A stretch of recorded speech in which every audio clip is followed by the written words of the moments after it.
And Mike's I'm a gone. little behind, but I'm getting there. What did we kick Mike out already? I don't remember doing that. Hell of a magic trick.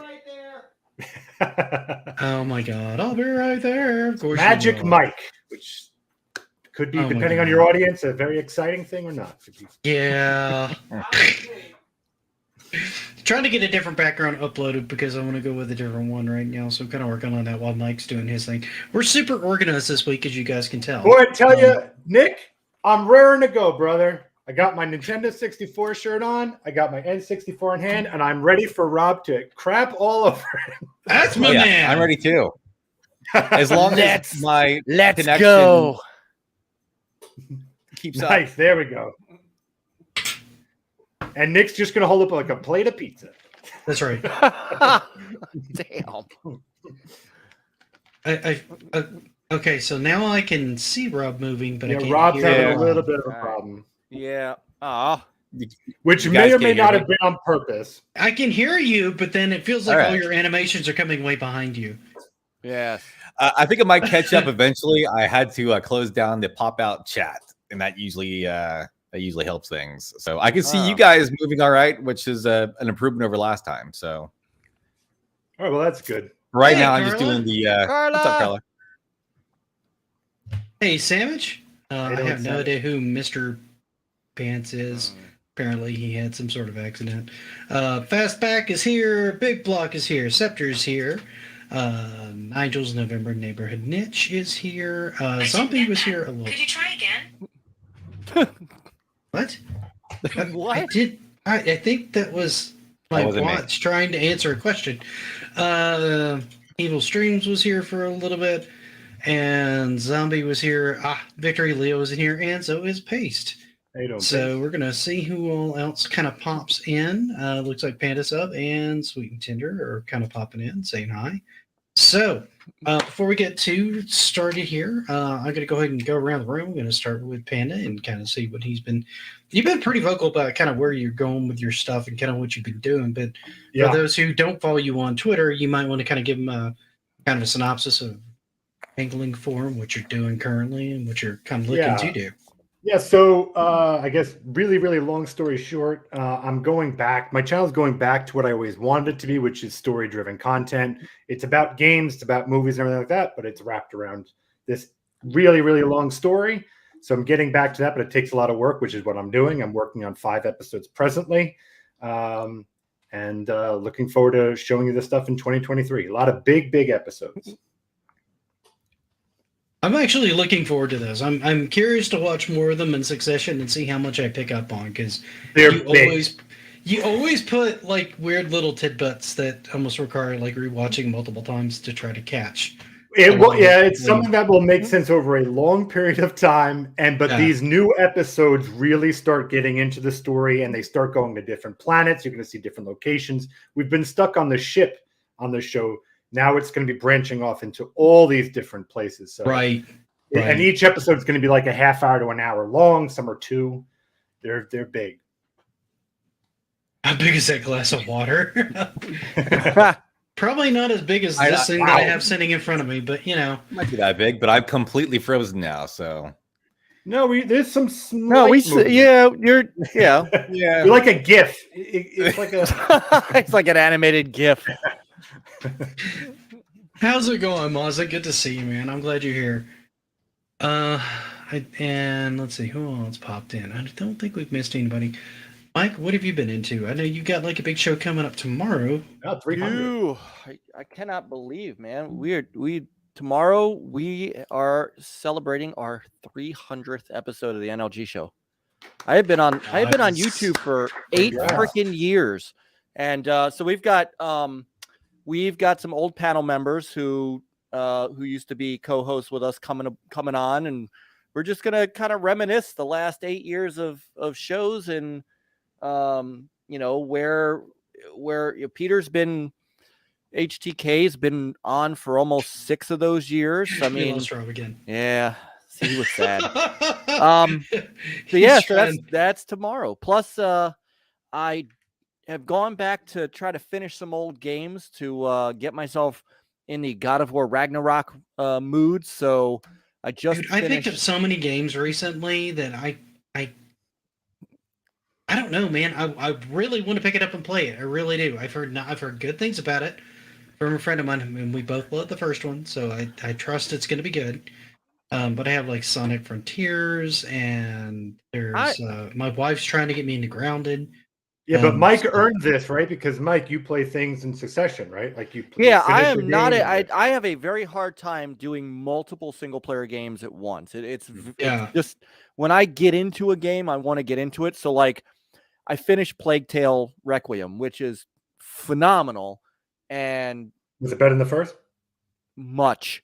Okay. And it's up for Game of the Year at Game Awards this year, and it's well deserved. And the voice actress for Amicia is up for best voice, and she was amazing. And the narrative, that game was just top to bottom wonderful. And if you think, can I just interrupt real quick? Don't Yes. you just wish, just for like, just one time, that for best acting in a video game, that you have like all these amazing performances, like really dramatic performances, and then you put the guy who does Mario, like that guy, but he totally wins. Like, and they just play the clip of his dramatic performances, like I'm gonna jump into the pipe, and then that's it. I wish that would happen just once. I'm sorry. Continue with your story. Apparently, hi, Mr. Clean Pants. We have some interesting characters in chat tonight. Apparently, he's changed his pants. So then I went back, and I had started playing Trek to Yomi a while back, which is a phenomenal game by Devolver Digital, and I finally finished that earlier this afternoon. So then I'm like, Devolver's got some incredible games. So then I started Death's Door. So it's going to be good things about that one. It wants to be a roguelike without being a roguelike. See, I'm okay with that, because the moment you say roguelike in a game, it starts to like taper me off enthusiasm wise. I've yet to find one of those that I could really get into. It's kind of like when you say crafting survival, I immediately kind of go, oh. And see, this is because I have a certain expectation in my head for the game type, right? So, hey, Jesse, this is not that game. So let me backtrack. Maybe a better comparison is to a game like Baldur's Gate Dark Alliance without the RPG element. Like you can I like the RPG elements though. Well, like what you do in the game is very much isometric third person kind of hack and slash is such a hard. It's like Baldur's Gate Dark Alliance in that, but you don't have to necessarily get all these weapons and do all this stuff. You can buy power upgrades and things, but you're not like leveling up and stuff like that. It's kind of a hybrid of those of that, but it's really cool. Got a great soundtrack. It's got good action. It sounds like they tried to make a roguelike more accessible in a way. So yeah, okay. So I'm back to a roguelike. A roguelike without the roguelike. Well, see, one could argue that Diablo was a roguelike kind of. It actually was. It was designed after Rogue.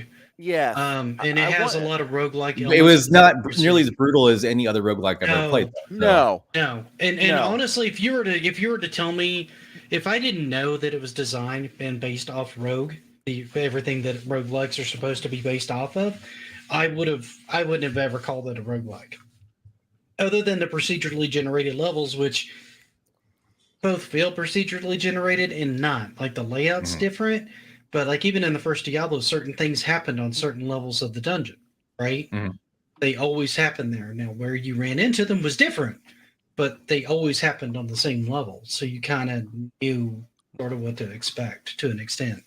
Whereas I don't necessarily, roguelikes kind of do that, but they feel a little bit more, they've done a lot more randomization now than before, and you can't carry your gear over like Diablo. You end and you go back through the dungeon and you're still carrying your gear, right? You lose it when you die, and you have to go back and pick it back up. But at the end I of wish a I regular could, run, I wish I could see the chat because it'd be great to know what made us laugh. Do what? You must be laughing at something funny you said, Nick. Keep going. No. Damn. Diablo 3 made me poop my pants. That's what happened earlier. Okay. That's what I that just is. like Okay. that someone created an account to do that very thing. Thank you, Mr. Clean Pants. I actually really appreciate that. I suspect this person is related a little bit to King Crab. This is like in your That's fine. I actually, and I'm okay. I'm okay with that because I like King Crab. We have some fun in streams, so as long as everybody's having a good time, I don't care.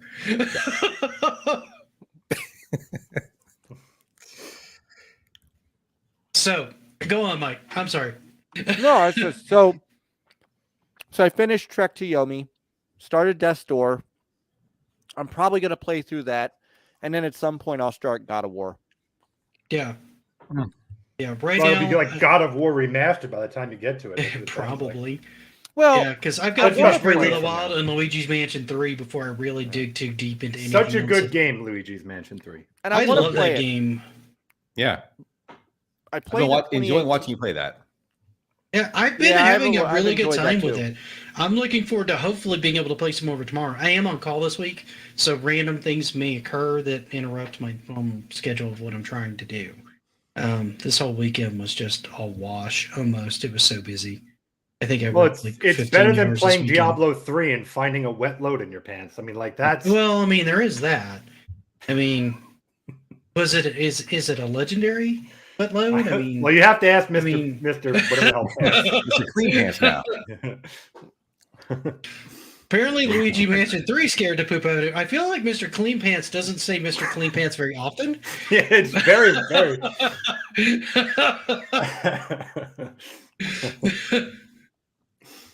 What's up, Ray? Good to see What's you. up, Ray? And by the way, hey Jose, how you doing? So Matthews, what have you been doing while we have a good connection for you? Hopefully it stays like this. Yeah, you're I hope good. so. It's all Yeah, right. You're yeah, good right now. It's a Let's Rob get it out. Mirage. See, it's a free. I was tempted. To get God of War on Friday for the PS4 because I still have not seen a PS5. So I'm with you. They Panda. I don't really- exist. I don't think I think they're all fake. It's a hoax from the government. Agreed. I I ended have up one in my not house. doing It's it. a very convincing hoax. There's a lot of very compelling photos out there, but there's I've I also debunked. see If you some go to pretty my good Twitter pictures of the feed, Goat Man. So I've debunked every single one of them. I Cyrus. noticed that you've been very thorough with your analysis of Absolutely. these, these Had I obvious thought about it, Photoshop I would hacks. have put myself on my cell phone when I'm we started. I'm And PlayStation shown Anon. you mine sitting in my room just to see what you would do with it later.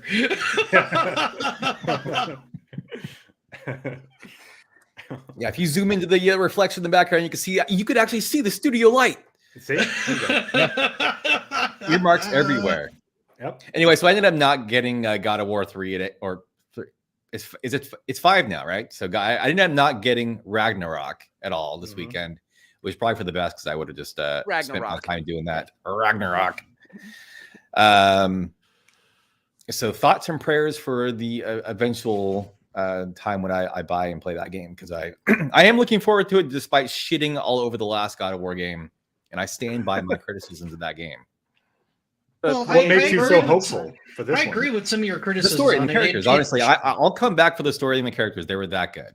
Yeah, it Yeah. tried to be open world without really giving you an open world, which was kind of weird for me. See, I'm okay Um, with that because I'm open worlded out.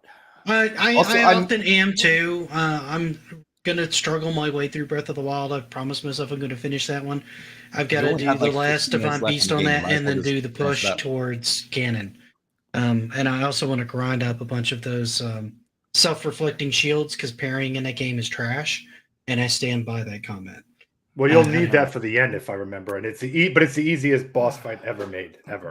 My understanding is you have to parry a lot, and I can't Yes. parry gardens for crap, man. Okay. When they change their distance, it just throws me all the way off. I've gotten to where I either carry the ancient arrows, or I just charge them like crazy with the master sword, and I chop all their legs off, and then wail on them.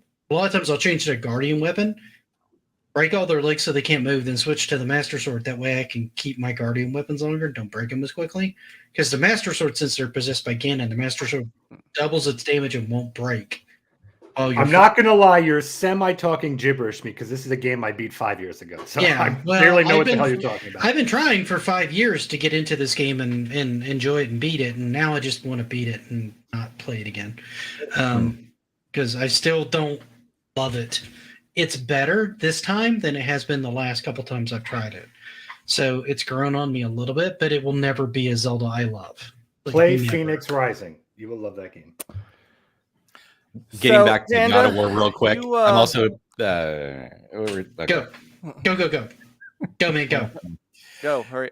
Because I'm also done on the. That was my final criticism of God of War. Is I'm also really done, and I was done on the last game with all the Norse stuff. I feel like kind of got love inundated with Viking and Norse mythology. So I'm still not sold on that. Where else were you getting that? Everywhere. I don't ask me for Assassin's Creed specifics, did it, but and a couple other games did it too. yeah, it got kind of a surge of popularity. It wasn't so much necessarily everything media, but it seems like it became like a big fad for online people also. Yeah. See, Scepter saw it also. Yeah. Where everyone was all proud of their the new Norse. zombie craze for some reason. It's not Not as sure about bad, that. but it's was gonna pushing. say. It's not as bad, but it's very prevalent. At least it was at that time. And here we're back to it. So That one was too funny not to put up. I'm sorry. So I want you to. I don't want to ruin your night, Panda. I really don't. But I do. That's a gorgeous Nice tea little set you mock-up. have there. What kind of tea do you use with your kettle there and your what is that? I can't tell. yeah. Because I have a digital lens and I can see all your photoshopping in action, and that is a tea set. I can put him in solo layout. Mm. Dun, dun, dun, dun, dun, dun, dun, dun, dun, dun, dun, dun, dun. I'm sorry, Panda. They do exist. I will be happy to decipher that footage later and show you for the fraud that you are. I think you're going to have to send him your PlayStation 5 so he can verify that the PlayStation 5 is indeed real. I feel like that's where his end game has gone. That is, and I'll tell you this, Mike. Half of your audience What's up, believes footage? that the Amico is 10 times more real than that little tea set you have in the background. I'll tell you that right now. It doesn't exist. And one inch is like, does he know it's upside down? Yeah.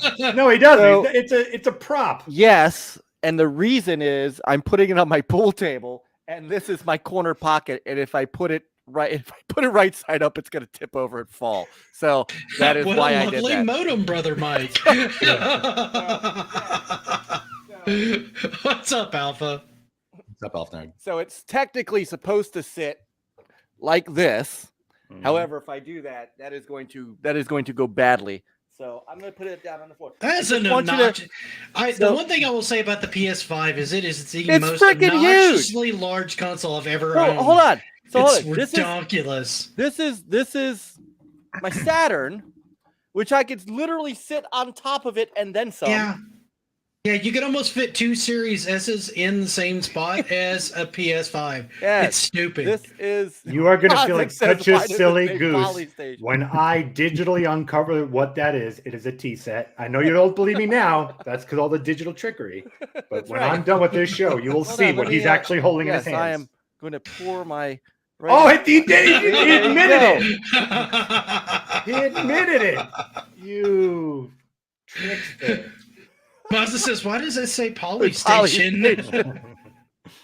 So that is what I am going to eventually be playing God of War on once I get it. He's a push. So we do have a topic tonight, guys. We're about 20 minutes in. We're going to go and start in on the topic. Tonight we're going to talk primarily about 5th gen consoles, and we're probably going to dip a little bit into 4th gen consoles because a lot of them, particularly the Genesis, kind of pseudo worked as a 5th gen console, and most of them were in heavy competition with the 5th gen consoles for a good chunk of their lifespan. So there was a lot going on in the 90s in particular between the 4th and 5th gen of consoles. Well, Sega tried to straddle the fence of both. They did. And it kind of bit them in the butt a little bit. They had some really good ideas. They just didn't necessarily execute them all that great. No, they did not. Oh, this one might hurt some people.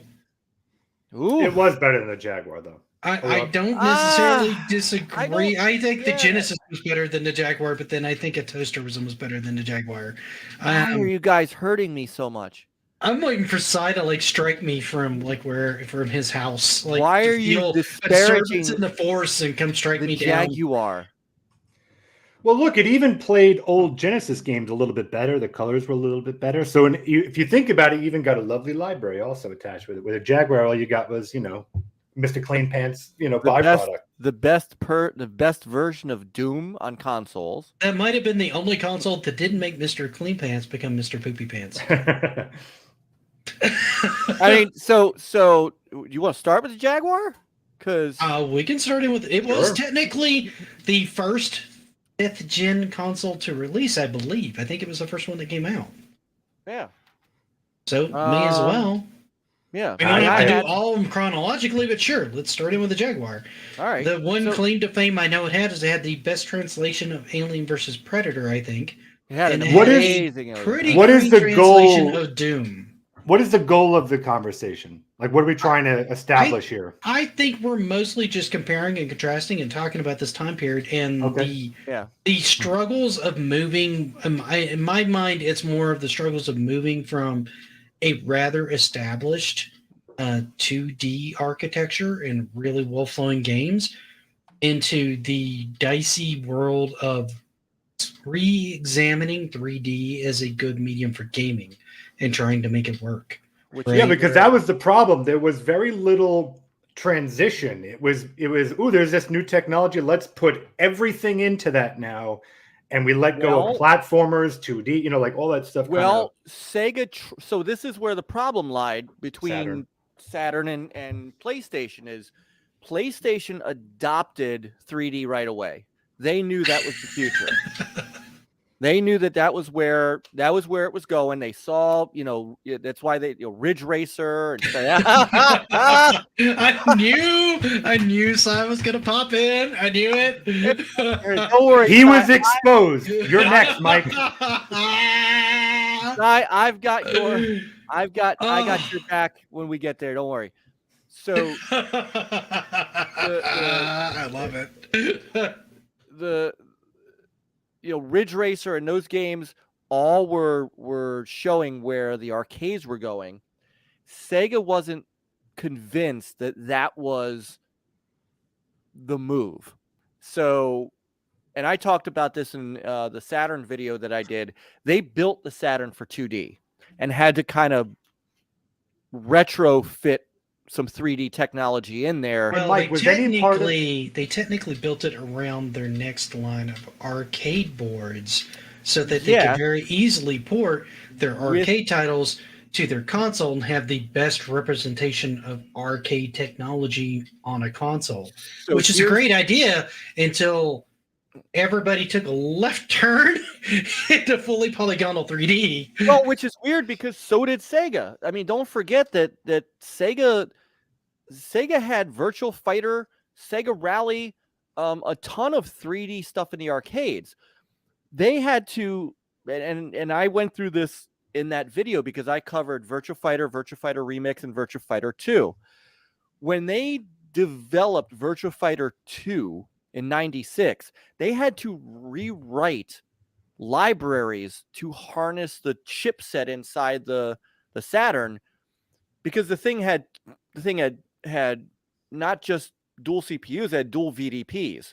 So they had one dedicated for 3D and they had one dedicated for 2D. And they had to figure out how to make it work. Yeah. And that's why Virtual Fighter, the original, I mean, was, for me, it was still great at the time. It has Lunar, that's right. No, I'm looking at Panda's Ninja. What are you doing? What is he?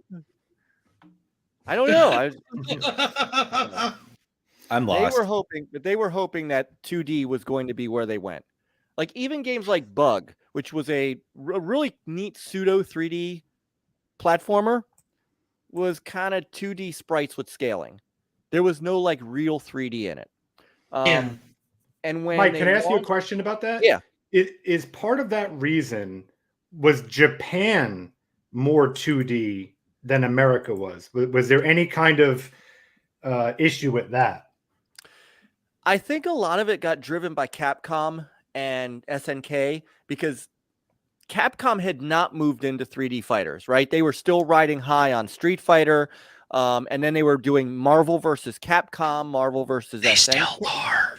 Well, yes, but Street Fighter has kind of moved into a polygonal 2D. They've never really made a 3D polygonal fighter, right? They've made several, actually. They just don't run with them. They made a Street Fighter EX. They made Rival Schools. They've made several. But I mean, they didn't have a staple of it. Like Virtua Fighter, Tekken, Soul Calibur, you don't necessarily think of those as those flat 2D Jim! fighters. Hey, Jim. Where Virtua Fighter, Tekken, Soul Calibur, those were a little more. They broke away from the Street Fighter and Mortal Kombat and World Heroes and that kind of mold. Right. Sega was banking on the fact that 2D was going to stick around for a while, and it didn't. And that's where they made their mistake. Sony knew it. Sony knew where it was headed. They built the PlayStation 4 3D graphics. The rest is history.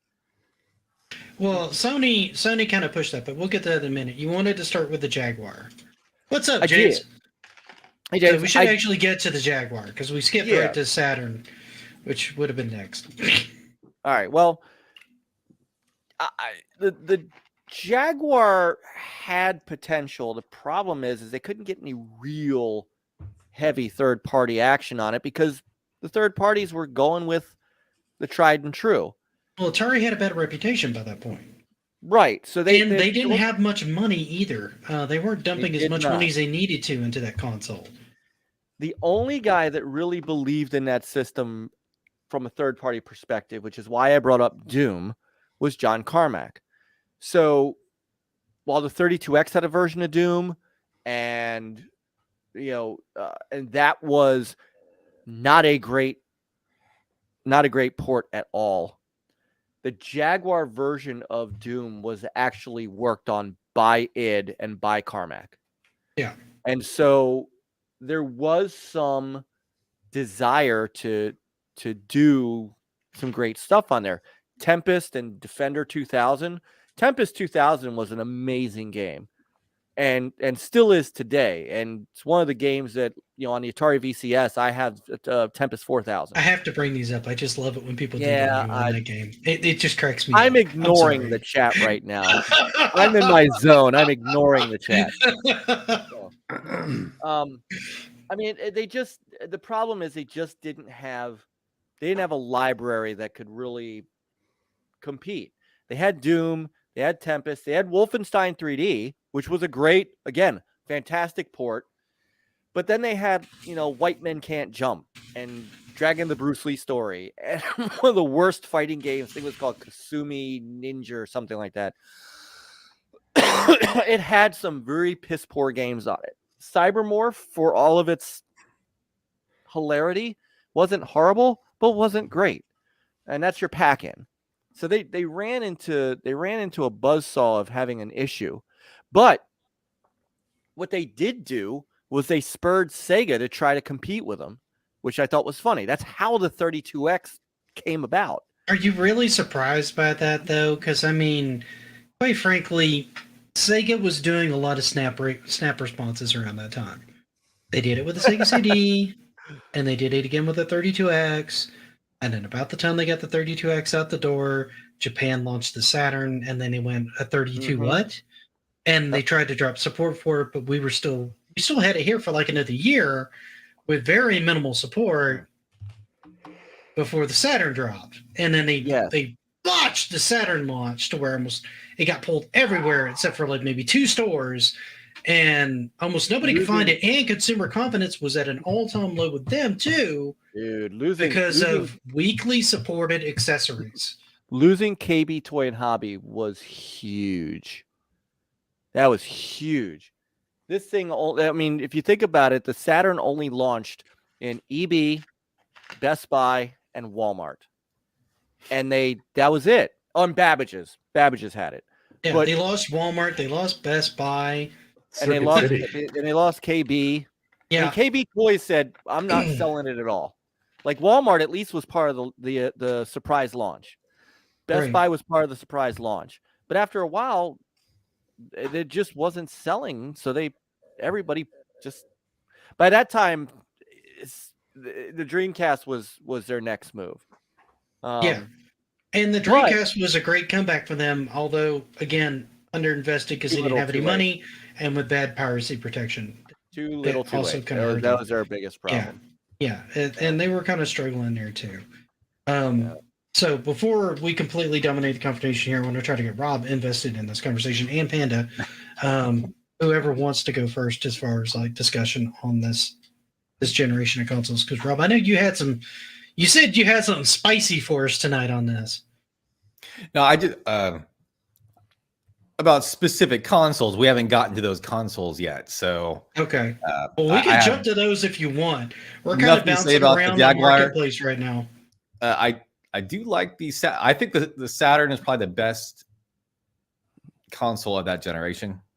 Really? The games in my repertoire to actually back it up.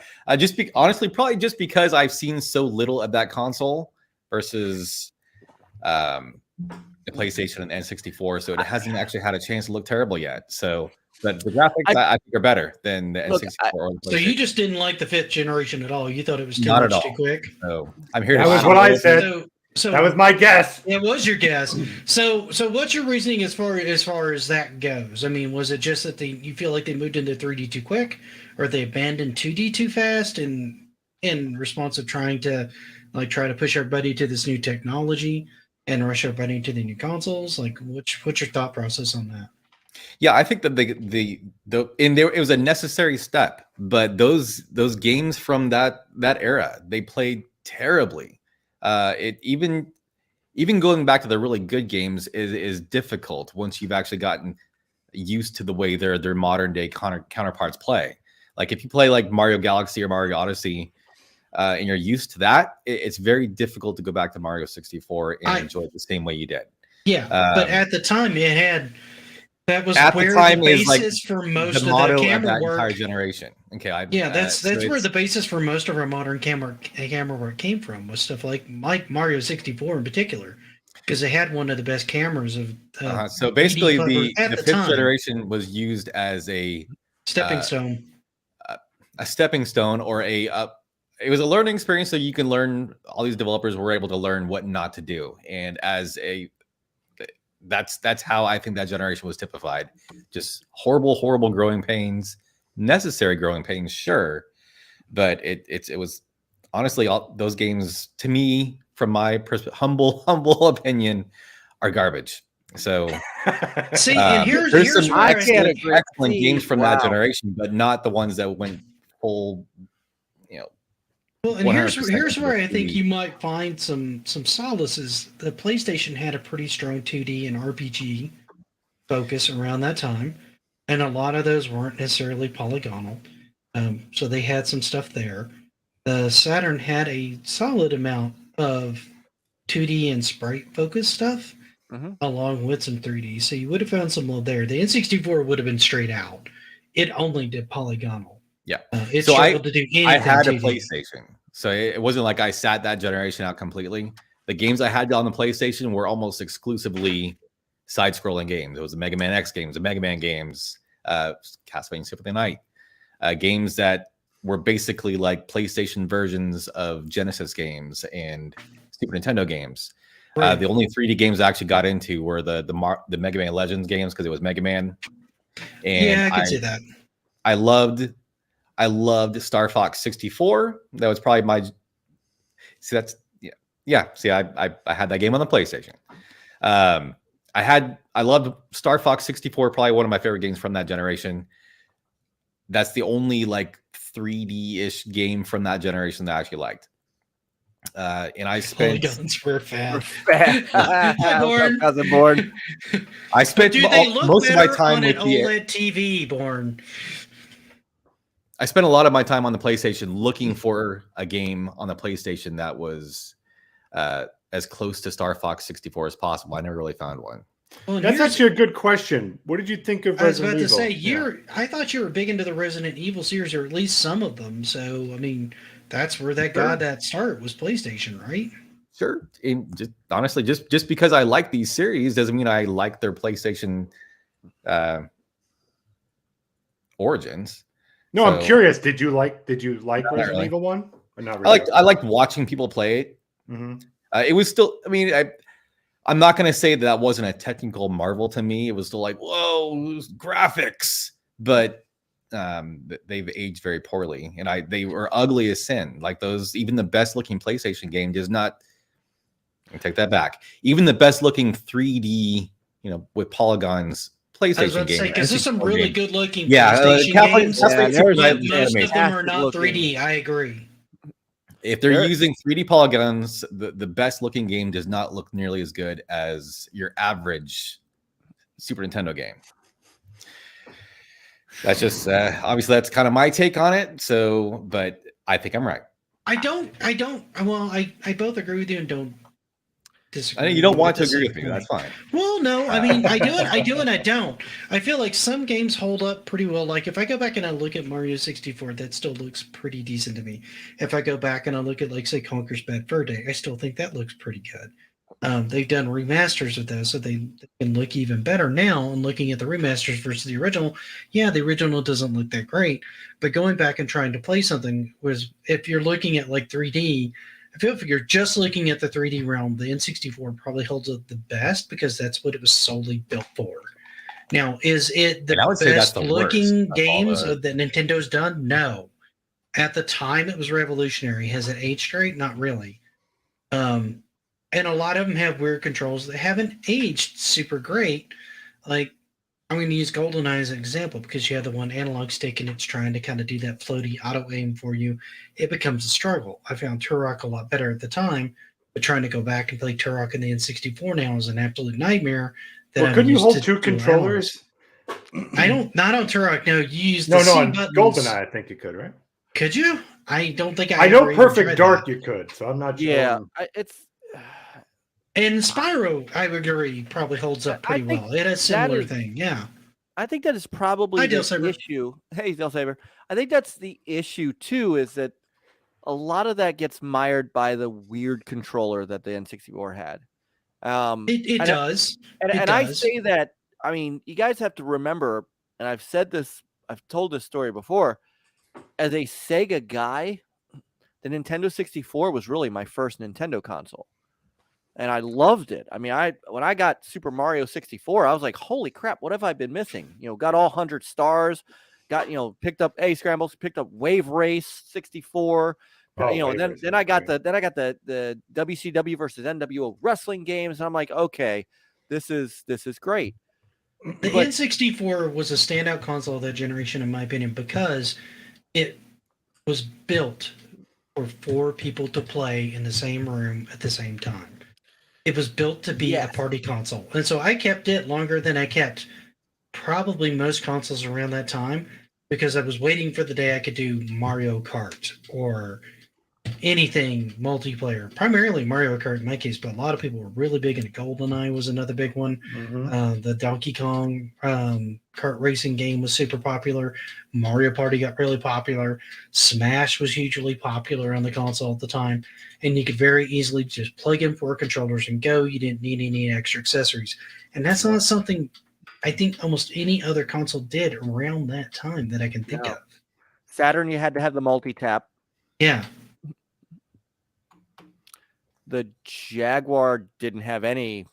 Party the game to run mini controller. Minecraft aged well. I would, and it could just be.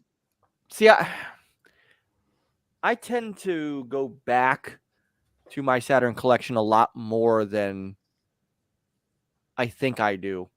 I'm constantly playing Panzer Dragoon, which is a great 3D game. I'm constantly popping in Sega Rally. Virtua Fighter 2 is a game I play at least once every other month. I mean, just throw it in, get some stuff in it. And then my buddy Dreadpool just picked me up, 3 new import games that I'm going to dive into: Fighting Vipers, Fighters Mega Mix, and Winter Heat. So I some of that stuff holds up because the gameplay holds up. If you just look at it graphically, of course, I don't know how you can't. I mean, the technology gap is too wide to go that route. It's easier to go back and look at like an Xbox 360 game versus an Xbox Series game and make a good comparison and say this still looks good than it is to go all the way back to say the N64, right? I would say the Xbox, but even the Xbox is still a better comparison to the Series X, even though it's a pretty far cry and looks pretty rough around the edges. You could still scale that up a little bit better than you can, say, the N64 and the original PlayStation and games like that. Now the PlayStation was an RPG beast around that time too. So if people were big into RPGs, that was one of the main places to go. And as Karami pointed out, the Saturn wasn't a slouch there either. No, it was not. I was mentioned that there's a multi-tap Jaguar as well, but that was primarily for things like NBA Jam. I don't even remember, and that's funny because I don't remember that adapter. No. Yeah, it was funny. I had the Jaguar CD and no games. It basically became the light show screensaver for audio. Yeah. And Scepter's right, man. The Japanese library is not only amazing, but cheap. The Saturn has a solid library because it wasn't a super big library, and most of the games that really did end up coming out for it had a lot of care and time put in them because they were trying to put their best foot forward with every single game because they were trying to start to move the console. So they put a lot of work into that console. So I agree that the Saturn probably held up well. I never owned one because it was like $400 at a time where I'm like, I already bought your stupid 8-bit converter, and then all the games disappeared out of the stores and I couldn't find any of them. I bought your damn Sega CD and had a handful of games for that. And that thing ran slow as shit. Sometimes it didn't work. I bought and I didn't even bother with your fucking 32X because I didn't want to dedicate an entire house to powering my goddamn Genesis anymore. So I was kind of done with them by the time they brought out the 32X. So I skipped the Saturn. I gave them the middle finger and moved on. I almost bought a PlayStation, and then I just didn't like the look of that D-pad, which was their main input at the time. They didn't even have the analogs yet, and I didn't like how it felt either because I played it a couple of times. The games looked great.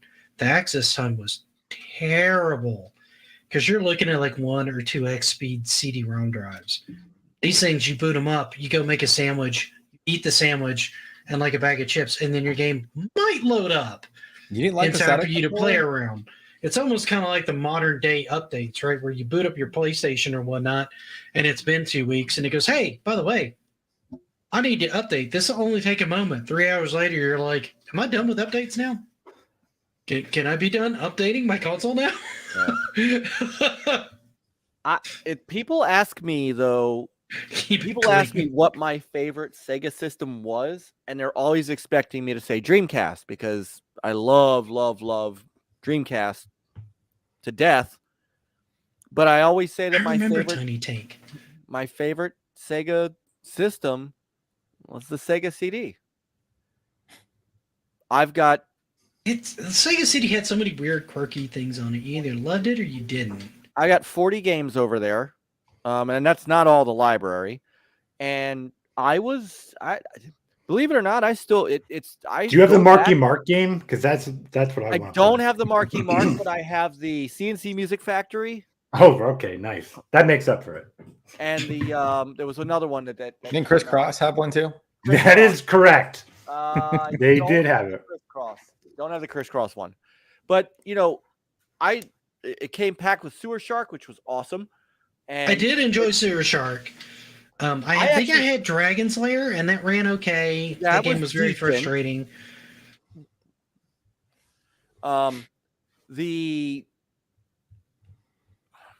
In fact, Sewer See, I Shark kind of came disagree out- with this, Del Saber. I had a lot of fun RPGs on the Dreamcast, but that's another. Yeah, That's but another I show. know but I know why he's saying that too. At the time, Sega lost working designs during the Dreamcast era because Victor Ireland, who ran working designs, who was all in on the putting stuff on the Sega CD with Lunar and stuff like that, and then the Sega Saturn with Magic Knight Rails and all that stuff. He got into some crazy argument with Bernie Stolar over what game rights or something. I forgot what it was. I used to be on IRC chats. Thanks, Rab. I used to be on IRC chats in these, back before forums, there were these message kind of portals. And Victor Ireland would be in these portals, and he would call Bernie Stolar every name under the sun and vowed he was going to take all his stuff to PlayStation. So the Dreamcast never got a proper Lunar Eternal Blue, never got another working designs game. At that point, EA had also pulled out support for the Dreamcast and said they were never going to. They wrote in Next Generation magazine their goal was to destroy the Dreamcast, so they took their games away. Stolar made a lot of enemies. I didn't like him as well as I did the what's his Kilpatrick, or what was his name? Drawing a blank on his last name. Who, the guy that was working him? with the one that drove the Genesis? Oh, Kalinske, Tom Kalinske. Yeah, I thought Kalinske was. When I go back and I kind of look between the two of them, I liked Kalinsky's moves and tactics better than I did Stolar. Well, Kalinske left because he got tired. Well, Sega wasn't listening to him anymore. And Stolar basically was he was an axe man. Yep. Especially early on, he axed a ton of products. He axed a ton of people. He made a lot of different bad blood because, and in his defense, he came in at like the worst time possible where Sega's just like drowning in debt. Right? Well, you know why they brought him in? Because he came over from Sony.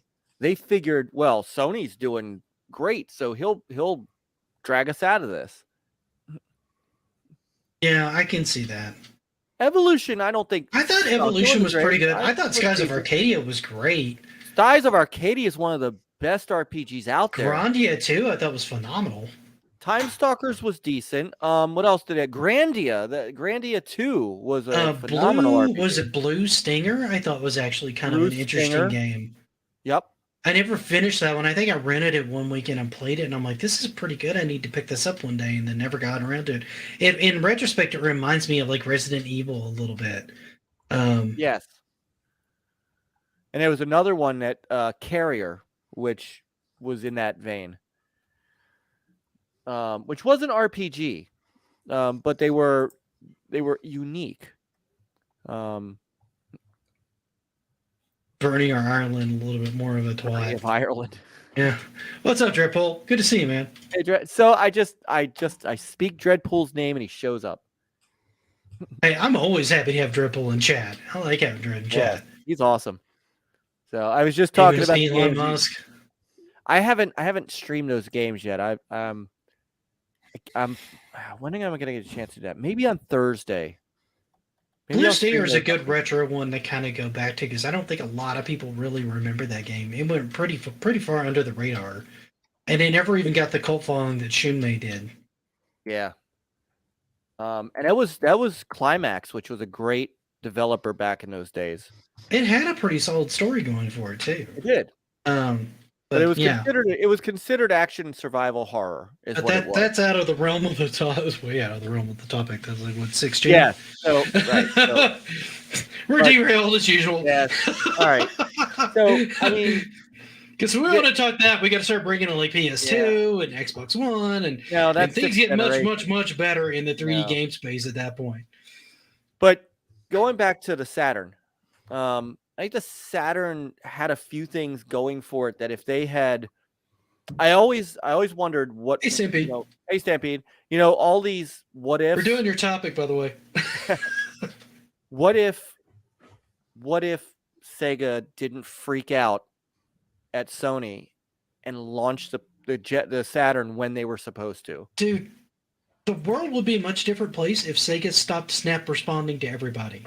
The Sega CD was a freaking snap response to the TurboGrafx CD attachment. I don't think that's true. I don't think that's true at all. They wanted to beat them to the punch in the States because it had already launched, and they were seeing a hit from it in Japan. I know that they were trying to compete with it, but I don't think that wasn't a snap. That wasn't a snap. The system. 32X was another snap response to the Jaguar. Response. That was a total snap response. And that was the Sega CD, the Sega Saturn launching early was a snap response trying to beat PlayStation to the punch. And then the PlayStation just came out and dropped the hammer on them by basically cutting $100 off the cost of their console. Right. Which would not, I don't know that would have been a huge issue had Sega launched when they wanted to and showed, hey, yes, we're more expensive, but look at the games we got. And that's one of the, and then they would have had KB Toys. They would have had all the rest of the retailers selling it. It could be it could have been a whole different landscape. It could have been. Sega could have played it much more had they listened to Kalinske and kept along that path. They would have continued to eat market share from Nintendo. They would have been better prepared when Sony started to jump into the market.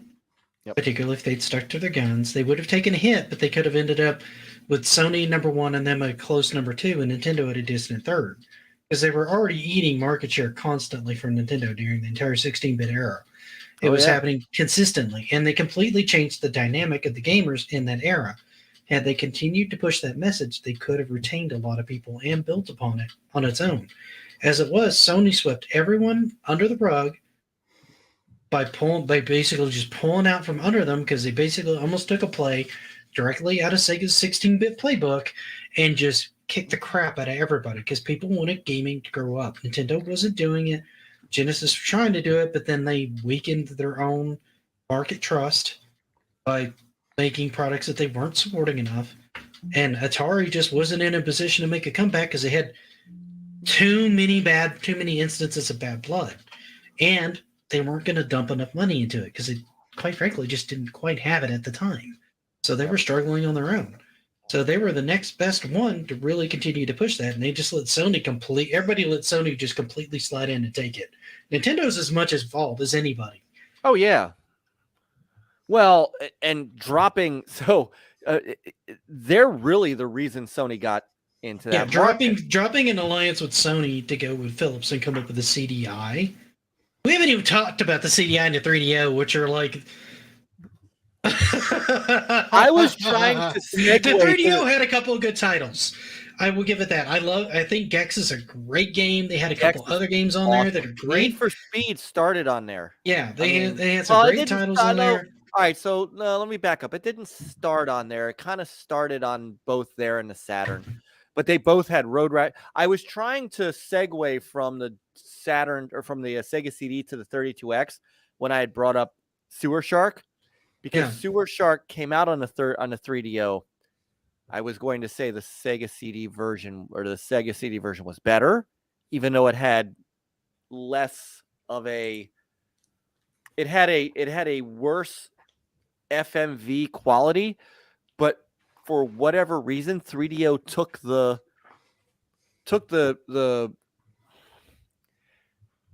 prompts out and put them like out on the sides and the top of the screen rather than down where you could see what you're looking at, and it was worse to play. Oh, but that was that was 90s design choice, man. You'd have different companies building the same game or translating the same game, and they'd all interpret it differently. But that was the 16-bit was just as bad. You'd have versions of games like Ghosts and Goblins and Super Ghosts and Goblins are not this. I'm sorry, Ghouls and Ghosts and Super Ghouls and Ghosts are not the same game. You would think they would be the same game. They're not. But Sewer Shark was developed all the way around by Digital Pictures because they were the only ones that were really doing those games. That Corpse Killer, Ground Night Zero Trap. Texas, Night Trap. What was the other one? There was Night Trap, and there was The what the hell was the other one? the one with the other '80s star there. I forgot Corey Corey Haim. Yeah. Corey Feldman Yeah, or Corey. Yeah, it was Corey Haim. What the hell was it called? A Double Switch. that's it. And then they had like Tomcat Alley and stuff like that. They did all of those because that was their shtick. So they did those amongst, like, Corpse Killer came out for the Sega CD, came out for the Saturn, came out for the 3DO, and it was all done by Digital Pictures. I don't know why they changed the way the 3DO version did that. It had much better video quality, but the gameplay just wasn't the same. Well, a couple of those, I think people confuse them. Like the 3DO one was expensive. Everybody in chat is correct. It's It was horrible. very expensive. Yeah, it's very expensive. And the CDI to me looked more like a Laserdisc player than a video game console. So some of those consoles, I think people honestly mistook them for like either VHS players or Laserdisc players, and they weren't looking at them as game consoles. And then when they started to realize what they weren't interested. It's kind of like when that's what happened with the CDI. Well, it feels like kind of what happened when they went from the Wii to the Wii U. People just thought it was a tablet attachment to the Wii. They didn't understand it was a new console, and then they weren't really working or marketing it effectively to adjust the public perception. And I honestly didn't remember. I saw more ads for the 3DO than I did the CDI. But the CDI was kind of a mess. Well, CDI had a lot of those big infomercials. And you never saw those like early in the morning? They had a million. I think I was probably in bed around that time, man, or doing something else. Probably actually playing a game as opposed to watching TV because I knew TV was just infomercials around that time. Yeah. And I know, if you remember, the 3DO had multiple manufacturers, so they were trying to replicate the VCR model. Right, we'll get Panasonic and Gold Star and others to make the console, and that'll drive the price down because everybody's going to want to compete to sell their 3DO, and it never happened. Yeah.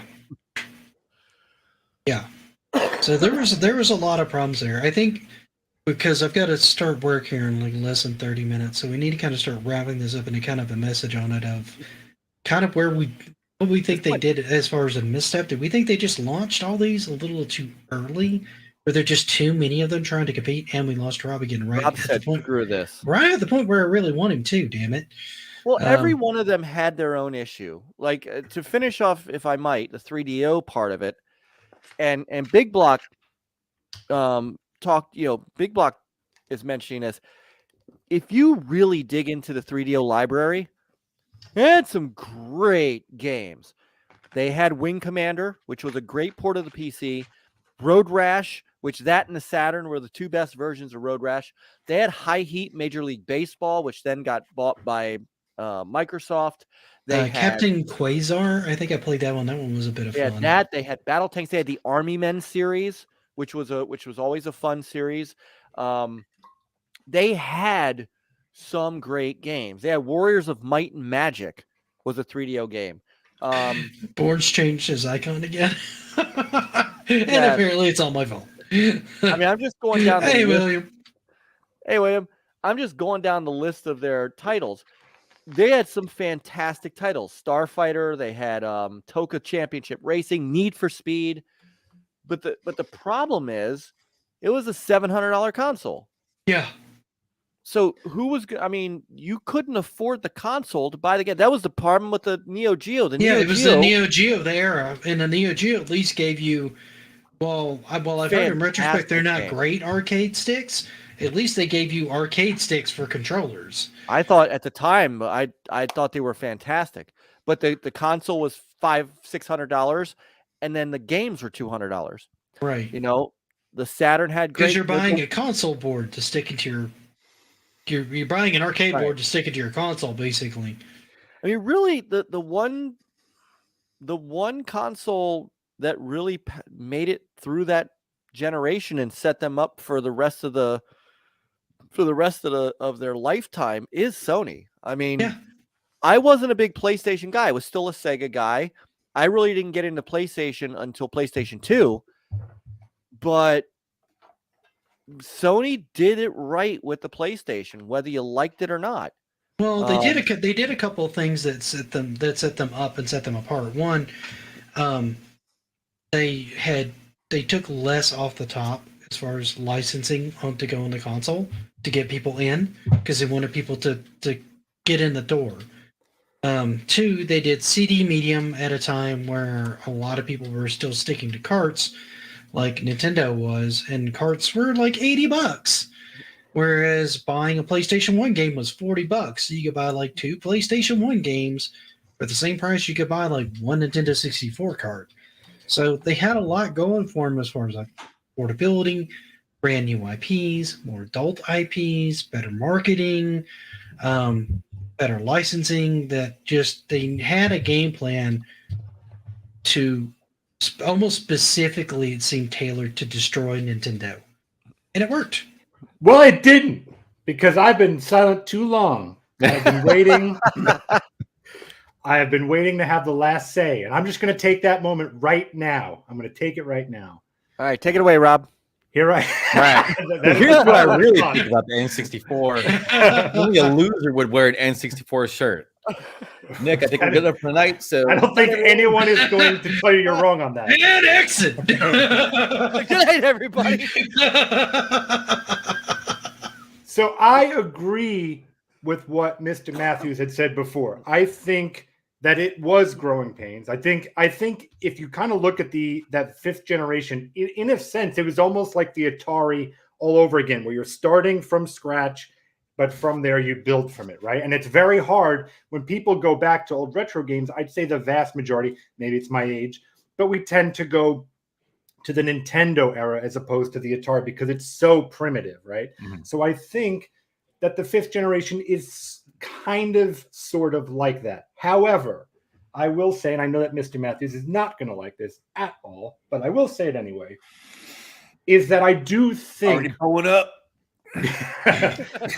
If you were to take away, in my opinion, the N64 from the 5th generation, the entire industry would have had a negative. I will list off some things.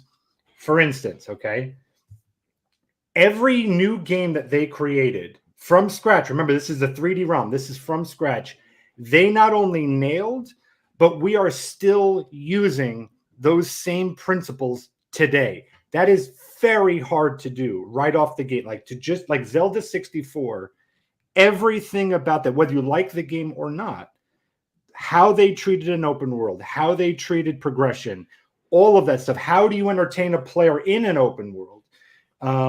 Characters, the camera movement, everything, nailed it. Mario 64, nailed. Star Fox 64, nailed. Mario Kart, nailed.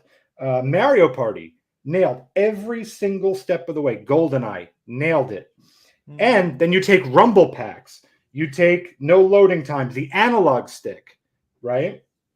All of those things have had echoes across the entire industry. If you took away the N64, you don't have, in my opinion, you would still have growing pains. They would still take time for the industry to figure out things. If you remove the PlayStation, Saturn, all of them, you're not going to have a huge dent in the industry. What was it on PlayStation, aside from Metal Gear, Final Fantasy VII, and that were revolutionary games that got it right day one? Resident Evil, I would say. Yeah, but Resident Evil was also on the Saturn. I would say that you also had Alone in the Dark before you had Resident Evil. Yeah, Capcom isn't really. Oh yeah, I think he's right. If you start talking like technological, you're damn right. I'm right. I've been silent too long, and also PlayStation 5 doesn't exist. Go, Nick. If you're talking technological advances, right, and getting the technology to move in a particular direction, but even game design, you go from one analog to a dual analog, right? But it's still an analog design. Now, that wasn't the first analog, but it was the first time it was really used in a 3D space. He hasn't been using it much. Yeah. God damn it! That's because it's sitting up on my. He hasn't been using it much. Well, I know. okay, I haven't. I You can't. haven't. You haven't, because I haven't been using mine that much either. I haven't. Gran Turismo 7 is the This last time I played on generation's it. been a bit of a disappointment so far overall. When you start looking at just those two things alone, those things are big. Being able to keep, even though cars were expensive, being able to have those faster load times and be able to maneuver in an open world. Ocarina of Time does stand up as a better open world until you start getting to something that loads more seamlessly, like Halo did, where it felt like an open world. Well, it really wasn't an open world. It was more of a corridor shooter, but it felt more like an open world because it kind of seamlessly loaded things into the hard drive. Now, that's an advancement from the 6th generation that they got flighty with the 7th and on, what the 7th generation came back to in the 8th. That's a topic for another day, but this was the best we had at the time. So it kept loading speeds down, and they've come back to that with the Switch to try to reduce load times. And you do see a lot of the influences from analog movement. The basic theory of camera movement, even though it's gotten better since we now have a second analog stick, which they weren't ready to commit to at the time, that's gotten significantly better now. And the open world concept really has not changed that much, except to give you more collectibles and more random bullshit you have to do, in my mind, since Ocarina. But again, I can't stress enough how incredible, whether you like the system or not, whether you think the games hold up or not, I think you do have to admit that it was amazing what those people did, as far as that they on minute one got it so right, and that it still echoes today. I don't think you can say the same for Saturn games, PlayStation games, or any of them. I think the N64, again, and I'm agreeing with Matthews. I'm not saying that necessarily they may hold up today. I'm not necessarily saying that. And I think you'll see most gamers who go retro don't necessarily always go for N64 and stuff like that. I see a lot more people streaming it now. I agree. It's become more of a popular thing trying to do. find a halfway PlayStation's point. has always been very popular to stream to an extent. I'm going to push back. Nick, can I address Panda real quick, Bob. since you gave such an impassioned? Go ahead. Go ahead. Lay into both of us. Bring it. Panda, I agree with literally everything you said. Those are all fantastic examples of groundbreaking, genre-defining, and I don't know, just watershed moment games. 100% with you on that. Did I come through all right? Is that? You said I was cutting off? Yeah. Okay, cool. We got you. Go. Yeah, we hear a huge button. But honestly, I don't hate the N64 quite as much as I say I do. I didn't hate it until I noticed it was a watershed moment between generations of gamers, because from my perspective, at least with my extended time online, you had the kids that grew up on the NES and the SNES and the Genesis. There are a few years between them, but they were all kind of on the same page. Then you had the generation that their first console was the N64, and there was a gulf between those two groups. And those N64 fanboys were the most obnoxious fuckers that I'd ever actually encountered on the internet, and they actually fueled the fire with which I used to burn the N64 with hatred. And that did make me cast a much more critical eye on the N64, and I still stand by the fact that I think it is the worst looking console of that, or the games of that generation. I can appreciate how important it was, and you're right that the N64 probably was more important than the other two. So I'm not talking about the CDI or the 3DO. You're right. There were a lot of people that threw.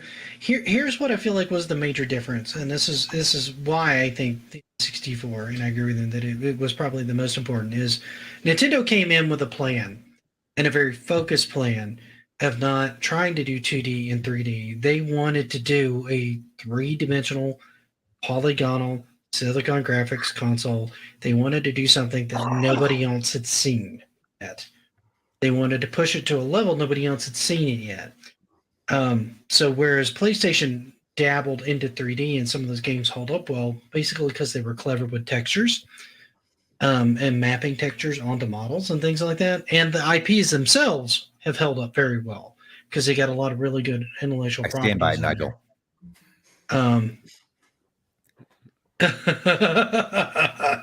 It's fair. It's fair. They've grown up since then. But I mean, at the time. But here's why. Because like PlayStation just wanted to get into the market, right? They wanted to get into the gaming market. They weren't super focused on any one thing. They were kind of a generalist console. Sega couldn't figure out what the fuck they wanted to do. They wanted to push arcade technology, but at the same time, they had to kind of make a left turn to try to compete with things starting to go polygonal. So, or at least in a more popular scale. Polygon games, to plug my own thing on the first 3D game, was around since like polygonal 3D has been around since 1984. Okay? So we've had this for a long time in the arcade. It just wasn't showing up on consoles because consoles weren't capable of pushing it. This was the first era which the consoles were really able to kind of push this kind of technology. I will say, I'm sorry. I don't want to interrupt you. Continue. No, yeah, let me wrap this up real quick, and then we'll do a few final words, and then I've got to All right, because I want to push back on the that's fine. on the Sega part. Hi, by the way. Well, I mean that's fine. It's not like they did a bad job, but I don't feel like they were quite as focused, right? Or they were focused in what became the wrong direction, right? Well, no, they made. I think. Well, okay. So in a sense, yes. When it comes to like the 32X and all that stuff, they knew what they wanted to do with the Saturn. The problem is that they made stupid decisions around how they were getting the Saturn out.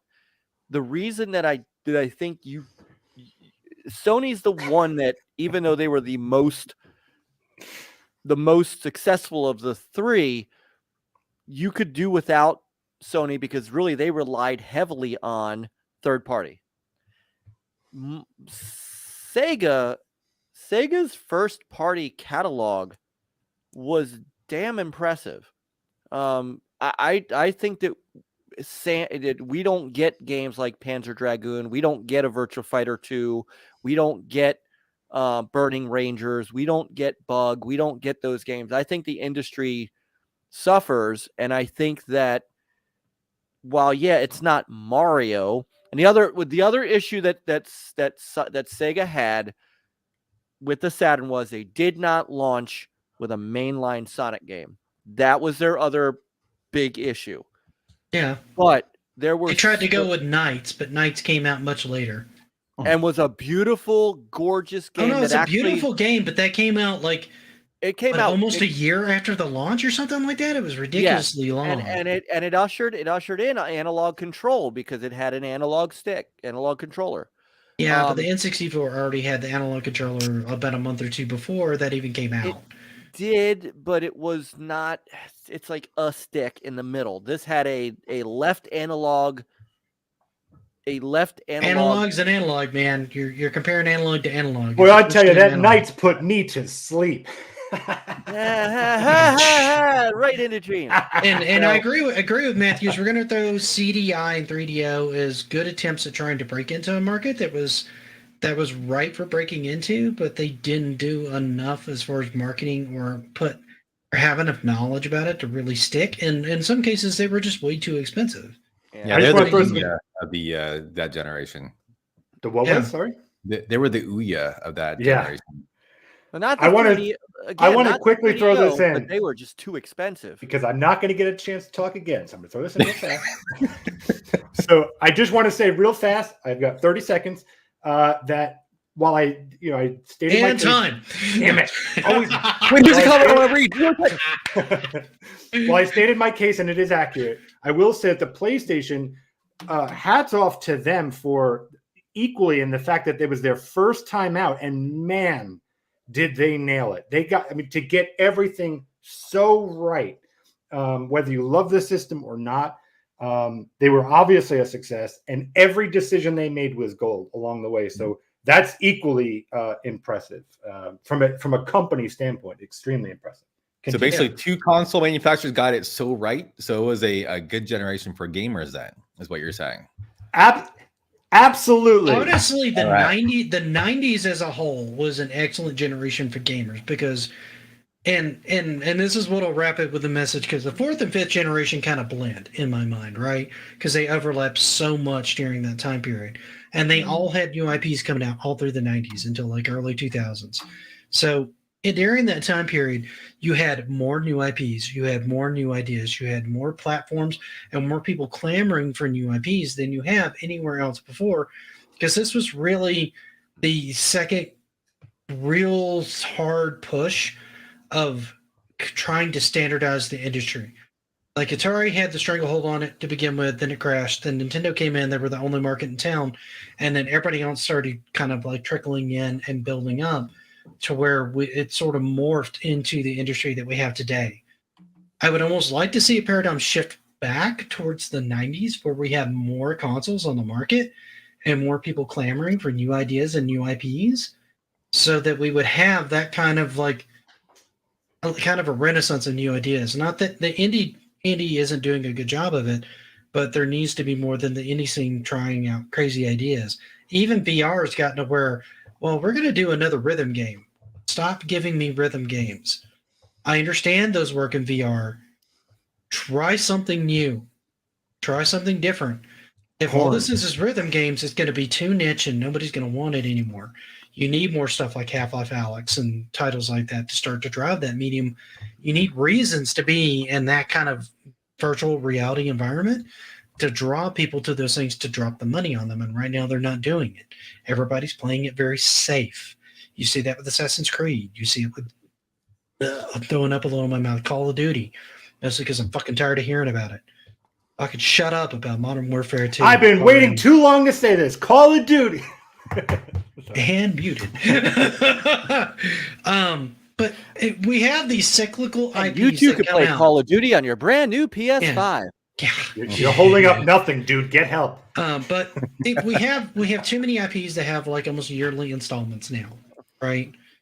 Where and not that Nintendo's not done that. They do enough of that on their own. But I find a lot of, and Sony does it too to an extent, but I find like when a Ratchet and Clank game comes out, I get more excited for that. Not because it's breaking any ground, but because it's kind of a once in a console generation thing I get, right? So I'm happy to see it, right? Some of these IPs that come out less frequently, I think, are a lot more entertaining than the ones we just cycle through every year. And Potion, if you're having fun with Call of Duty, have fun with Call of Duty. I'm just tired of everybody telling me how amazing it is and how I should be like worshiping at the altar of Call of Duty, where I've tried it multiple times and never been able to get into it personally. Just not a shooter I like. And what if it was spelled Doody? What would that change your opinion at all? Duty? Then maybe a little, because then I could at least see it was poop. So right. I kind of miss that kind of era for just more things being new. I feel like we got a ton of new IPs, a lot of which have stuck with us for some time, and we could use some more like that. We still come up with new IPs, but it feels like people take risks on it less now than they did then. Nick, I got a really important question for you. Go ahead. I think the chat would like to hear it too. Why do you hate Life Force? Dude, that game is, and we might have to even do a full thing on that because I don't have much time to talk about it. Right now, I'm struggling with it because the board morphs too fucking much for me to figure out where to go, and there's too many damn things I have to memorize, plus trying to figure out which power-ups need to go where, and then if I die, I have to build up all the power-ups. And on some of the stages, like, it's almost impossible to build up enough power-ups for me to survive through the stage at that point. Part of it's knowledge, and part of it's irritation with the stage morphing in weird ways and too quickly for me to deal with the enemies and dodge the crap that's forming around me that's going to kill me. I would love to see, can we get this to happen? There was a volcanic eruption that the boulder just appeared on my ship. It didn't even start the explosion. Until they die, they won't shoot you anymore. I've never been able to destroy them. Try it. I have an idea, and I think this is going to be good. I think Nick should play Life Force, and I think Matthew should coach him. Like, you should do a double stream, and Matthews can coach him on the side. You'd be like, I think that'd be a lot of fun. One of Nick's streams sometime. Honestly, if I had you live in StreamYards while I was playing it, it would probably work better. Yes, that's what I want. If somebody's talking to me, I'll hear it better. But if I'm playing a game that's really involved, like say Ninja Gaiden or something, I'm trying to focus on what's going on. I can't read chat. No, I'm not asking you to read. I want him to be there. like the coach in Punch Out. I want him with a towel, and I want him to coach you through it, and maybe even do one level When the blind. Nintendo Power Club. Yeah. Maybe you do a level where you're blindfolded, Nick, and he's got to tell you everything to do. Oh God, no, that won't work. And that Yes, will it will. frustrate. That will make us both Ask angry. the chat. Your chat, I guarantee, is saying, "Hey, That will make oh us my both God, angry. You're so cool, and so is Call of Duty." Which you can play on your brand new PS5. And PS5 doesn't exist. By the way, can I just say something, Mike? The fact that you're showing this fictional PS5 with dust on it, like that's, imagine if everyone's starving and you got some bread. Oh, but I have so much bread, it's dusty. Go F yourself, Mike.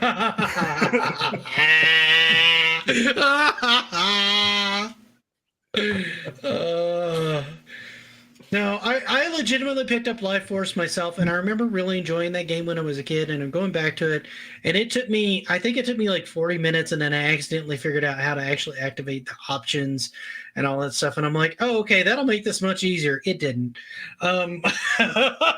It gets so really, really ridiculously hard. To be fair, I don't like Nick to play the games that I like because it hurts my heart to see him so angry about them. I was thinking I just think it'd be fun to have a coach scenario in a live stream. I am getting plainer at Ninja Gaiden, but that game is taking me forever, like literally forever, to get to where I think it's actually somewhat clean. I bet you can get Thumb Brothers to hang over your shoulder and coach you on that one.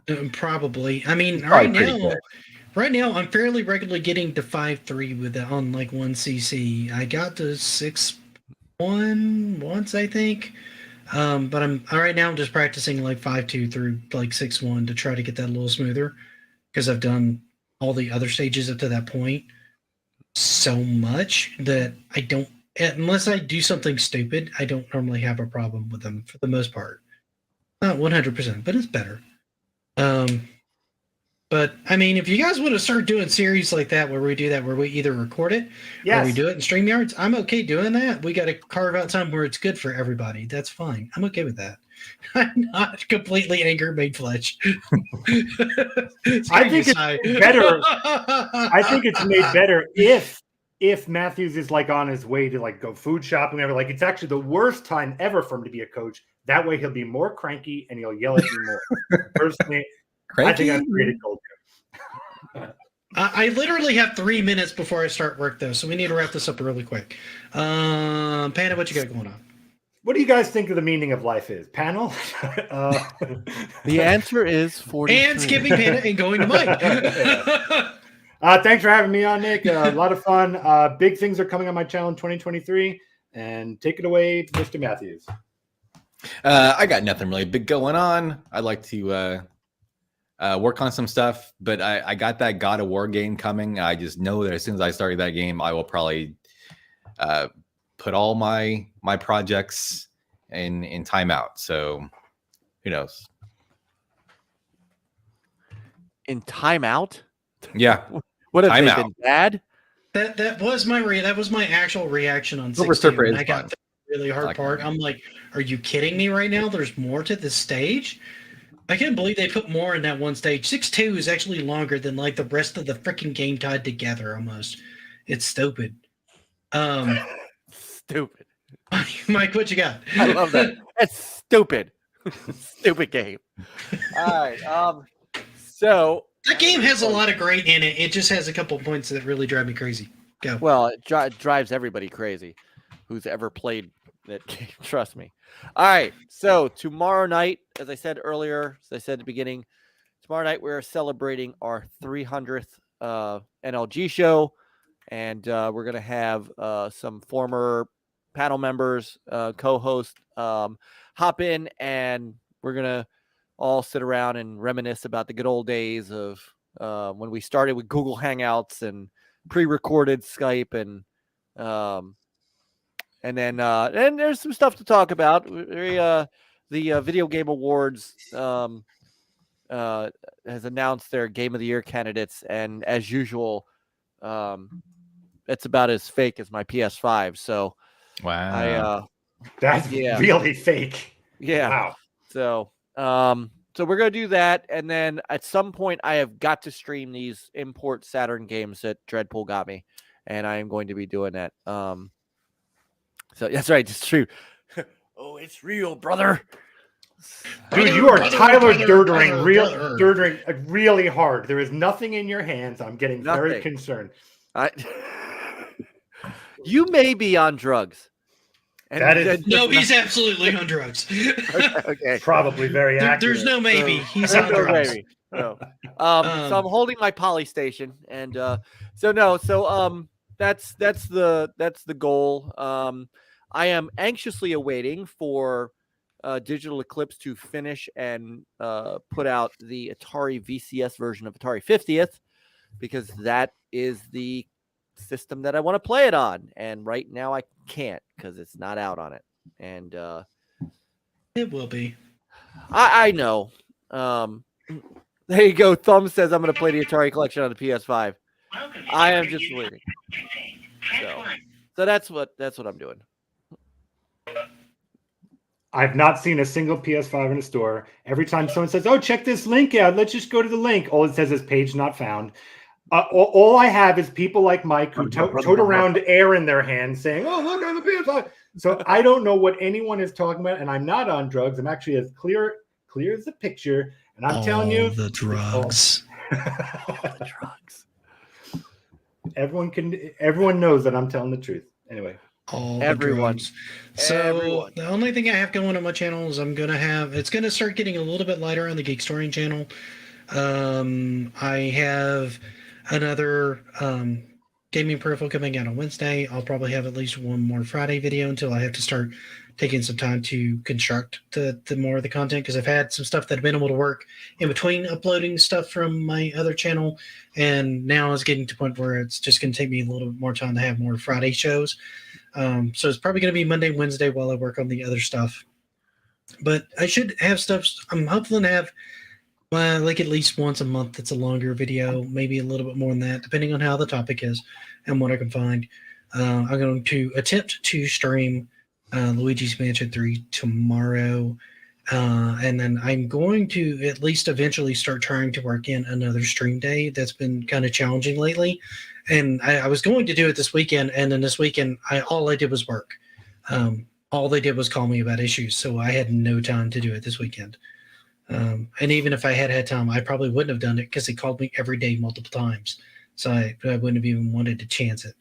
So probably looking at either Saturday or Sunday for like streams like that. That way I can get through some of the bigger games that take more time and just do them in a little bit like shorter time frame. And kind of push myself to get them done, and people seem to be enjoying watching them stream. And once I can figure out how to get my Steam Deck to not be laggy on my computer, I'm going to try to get back into a little bit more retro. I do want to do a Ninja game. So, yeah, and right now I do have to get the heck out of here. I am 2 minutes late on my bridge. Matter of fact, you guys are hearing it in the background, which you should be, and you're not supposed to hear that part. Fired. Yeah.